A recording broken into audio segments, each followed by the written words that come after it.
ଆରେ ଶୁଣ। ହଁ କଣ ହେଲା? ମୁଁ କଣ ଶୁଣୁଛି ତମେ ମୋ ଗାଡି ଭାଙ୍ଗି ଦେଇଛ।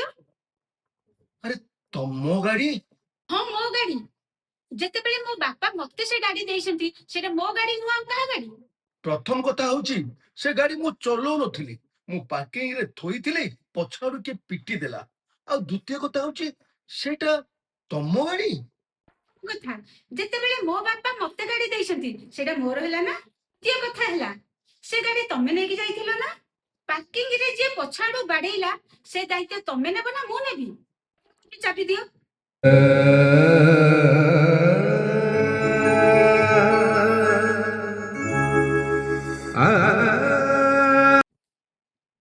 କାଲିଠୁ ବସ୍ ରେ ଯିବ।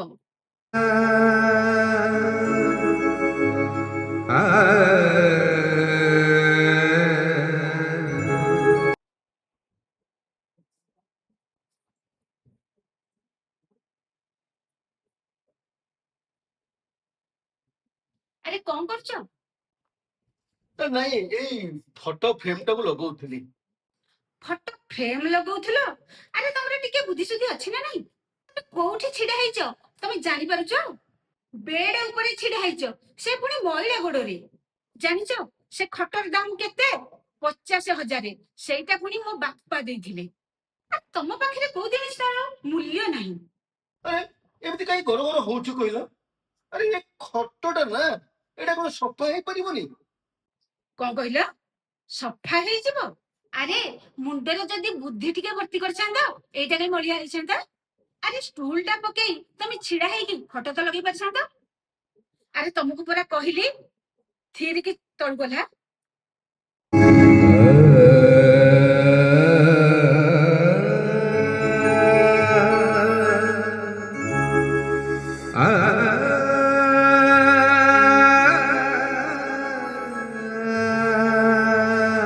ଦେଖିଲ ଦେଖିଲ ଏ ବେଡ କେତେ ମଇଳା ହେଇଛି। ଯାଇକି ଜଲ୍ଦି ସଫା କର।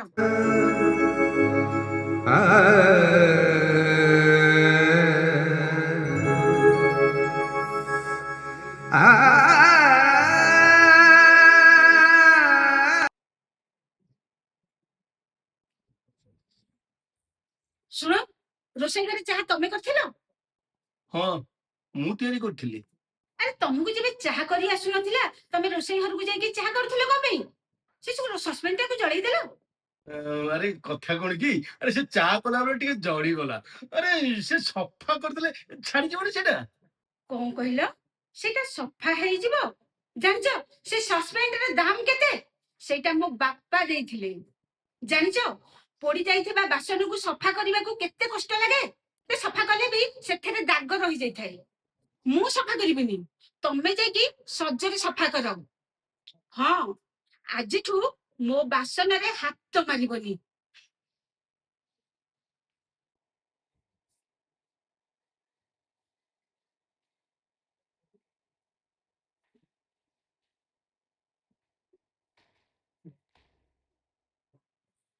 ପାଗଳ ହେଇଗଲାଣି ନା କଣ?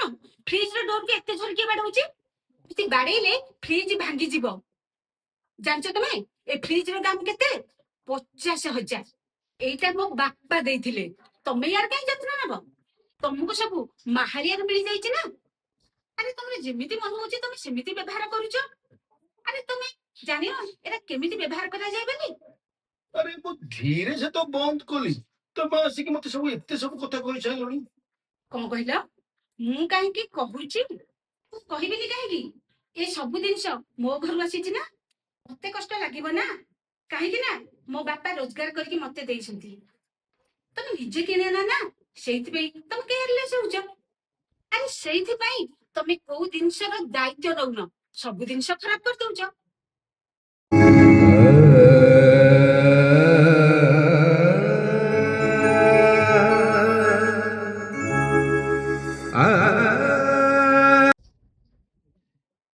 ହଁ ଭାଇ କୁହନ୍ତୁ। ମ୍ୟାଡାମ, ମୁଁ ଶିଫ୍ଟିଂରୁ ଆସିଥିଲି। ଶିଫ୍ଟିଂରୁ?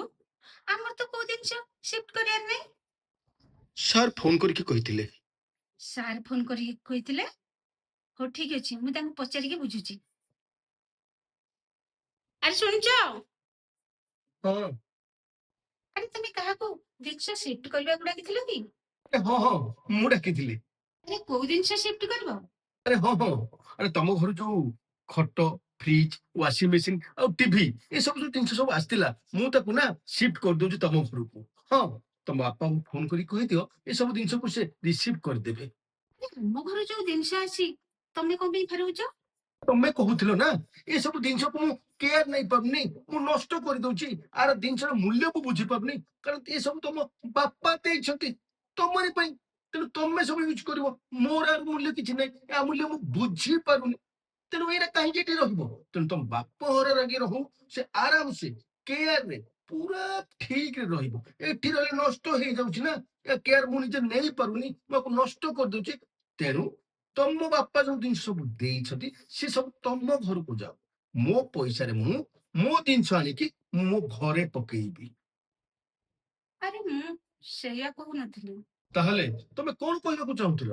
ଆରେ ତମେ ମତେ ସବୁବେଳେ ଚୁଗୁଲି ମାରୁଥିଲ ନା, ଯେ ତମ ବାପା ଏଇ ସବୁ ଜିନିଷ ଦେଇଛନ୍ତି, ତୋ ବାପା ଦେଇଛନ୍ତି ଖଟ, ମୁଁ ତାର କେୟାର ନେଇପାରୁନି, ତୋ ବାପା ଦେଇଛନ୍ତି ଫ୍ରିଜ, ମୁଁ ତାର କେୟାର ନେଇପାରୁନି, ତୋ ବାପା ଦେଇଛନ୍ତି 50,000 ଟଙ୍କାର ଖଟ, ତୋ ବାପା ଦେଇଛନ୍ତି 30,000 ଟଙ୍କାର ଫ୍ରିଜ, ତୋ ବାପା ଦେଇଛନ୍ତି 50,000 ଟଙ୍କାର ଟିଭି, ଏସବୁର ମୁଁ କେୟାର ନେଇପାରୁନି। ତେଣୁ ସେଇଥିପାଇଁ ତମ ବାପ ଘରେ ଯାଇକି ରହିଲେ ସେ ପୁରା କେୟାର ନେବେ ପୁରା। ଯେତେବେଳେ ଏ ସବୁ ତମ ବାପା ଦେଇଛନ୍ତି, ତେଣୁ ତମ ବାପାଙ୍କ ପାଖକୁ ମୁଁ ପଠେଇ ଦଉଛି, ସେ ଆରାମସେ ତମ ବାପାଙ୍କ ପାଖରେ ଆରାମସେ ସେ ରହିବ। ତେଣୁ ଆଜିଠୁ ଘରେ ସବୁ ଜିନିଷ ଯାହା ସବୁ ଆସିବ ସବୁ ମୋ ପଇସାରେ ଆସିବ, କିନ୍ତୁ ସେ ସବୁ ଜିନିଷ ମୋର ହବନି, ସେଇଟା ହବ ଆମର ଜିନିଷ। ଏ ସବୁ ଜିନିଷ ହଉଛି ତମର, ତେଣୁ ତମ ଘରକୁ ମୁଁ ପଠେଇ ଦଉଛି। ଆରେ ମୋର ଭୁଲ ହେଇଯାଇଛି, ମୋର ଏଇଆ କହିବା ନଥିଲା। ଆରେ ଭୁଲ କଣ ପାଇଁ ମାଗୁଛ? ଆରେ ହଁ ହଁ, ଆଉ ଗୋଟେ କଥା, ଆରେ ଏଇଟା ତମ ବାପା ଦେଇଥିଲେ, ତେଣୁ ମୋ ପାଖରେ କାହିଁ ରହିବ? ଏଇଟା ନା ତମ ବାପାଙ୍କୁ ଦେଇଦବ। ହଁ, ମୋ ପାଖରେ ଯେତେବେଳେ ପଇସା ହବ ନା, ମୁଁ ନିଶ୍ଚୟ ମୋ ପାଇଁ ଚେନଟେ କିଣି ନେବି। ଆରେ ତମେ ତ ଖରାପ ଭାବିଲ। ଆରେ ଖରାପ ଭାବିଲି? ଆରେ ତମେ ପ୍ରତ୍ୟେକ ମୁହୂର୍ତ୍ତରେ, ପ୍ରତ୍ୟେକ ସମୟରେ ମତେ ତମେ ଚୁଗୁଲି ମାଇଲ। ମତେ କହିଲ ମୁଁ ତମକୁ କୋଉ ଜିନିଷ ଉପରେ ନେଇକି ଚୁଗୁଲି କରିଛି? ଆରେ ମୁଁ କଣ ତମକୁ କହିଛି କୋଉ ଜିନିଷ ବ୍ୟବହାର କରନି ବୋଲି? ମୁଁ ଖାଲି କହିଛି ଜିନିଷ ସବୁ ଠିକରେ ବ୍ୟବହାର କର। ଆରେ ତମେ ମତେ ବ୍ୟବହାର କରିବାକୁ ମନା କରିନ, ତାମାନେ ମୁଁ ତମଠୁ ପରମିଶନ ନେଇକି ବ୍ୟବହାର କରିବି? ଶୁଣ, ଆଜି ସବୁ ଜିନିଷ ତମ ବାପ ଘରକୁ ଯିବ ମାନେ ଯିବ, ମୁଁ କହିଦଉଛି। ଆଉ ଯୋଉଦିନ ମୋ ପାଖରେ ପଇସା ହବ ସେଦିନ ମୋ ଘରକୁ ମୁଁ ସବୁ ଜିନିଷ ଆଣିବି। ପ୍ଲିଜ ଏମିତି କରନି। ମୋ ବାପା ନା ବହୁତ ଖରାପ ଭାବିବେ। ତାଙ୍କର ଇଜ୍ଜତ ନା ମାଟିରେ ମିଶିଯିବ। ଓ, ତମ ବାପାଙ୍କର ଇଜ୍ଜତ ଟା ମାଟିରେ ମିଶିଯିବ, ତାମାନେ ମୋ ଇଜ୍ଜତର କିଛି ମୂଲ୍ୟ ନାହିଁ? ଏଇ ଘର ହଉଛି ଆମ ଦୁଇ ଜଣଙ୍କର, କିନ୍ତୁ ତମେ ସବୁବେଳେ କହୁଛ ମୋର ମୋର ମୋର। ତୁ ଗୋଟେ କଥା କହିଲ, ତମ ବାପା ସବୁ ଏଇ ସବୁ ଜିନିଷ ସବୁ ଦେଇଥିଲେ, ସେ ସବୁ ଜିନିଷ ଆମ ଦୁଇ ଜଣ ୟୁଜ କରିବାକୁ ଦେଇଥିଲେ ନା ତମେ ଖାଲି ୟୁଜ କର ବୋଲି ଦେଇଥିଲେ? ଆରେ ଆମେ ଦି ଜଣ ଯାକ ବ୍ୟବହାର କରିବାକୁ ଦେଇଥିଲେ। ତାହେଲେ ସବୁବେଳେ ତୁମେ କାହିଁକି ମୋର ମୋର ବୋଲି କହୁଥିଲ? ମୁଁ ତ କହୁଥିଲି ତାକୁ ଠିକରେ ବ୍ୟବହାର କର ବୋଲି। ତମେ ଯେମିତି କହୁଥିଲ ସେ ତମେ ଠିକରେ କହୁନଥିଲ, ସେଇଟା ହଉଛି ତମ ଇଗୋ। ସବୁବେଳେ ଖାଲି କହୁଥିଲ ମୋର ମୋର ମୋର, ଖାଲି ଗର୍ବ, ଅହଙ୍କାର। ଯୋଉଦିନ ତମ ମନରୁ ଗର୍ବ ଆଉ ଅହଙ୍କାର ମନରୁ ଯିବ, ସେଦିନ ଯାଇକି ମୁଁ ତମ ସହିତ କଥା ହେବି। ହୁଁ।